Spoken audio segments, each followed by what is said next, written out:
আমাদেরকে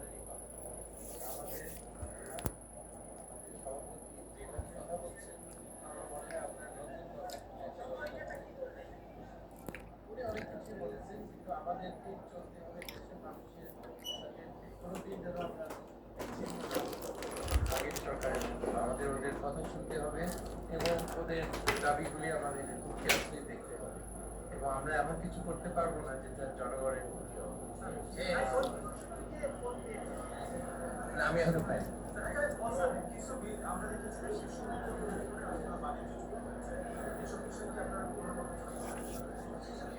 এটা আমার প্রধানমন্ত্রীর ব্যাপার।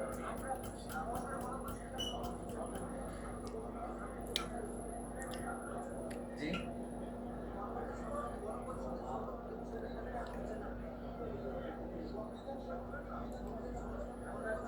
ও না এটা আমার প্রাচীর সিদ্ধান্ত এটা সিদ্ধান্ত নেয় আমাদের সিনিয়র নেতৃবৃন্দের সিদ্ধান্ত। আমি সেক্রেটারি জেনারেলকে বা সভাপতিকে জিজ্ঞেস করেন সেটা ওনার উত্তর দিতে পারবো। যেমনটি শুনছিলেন যে ডক্টর ইজাকিরও কিন্তু কথা বললেন গণমাধ্যমের সাথে, তাকে যখন জানার প্রশ্ন করেছিলাম আমরা যে সংস্কার যে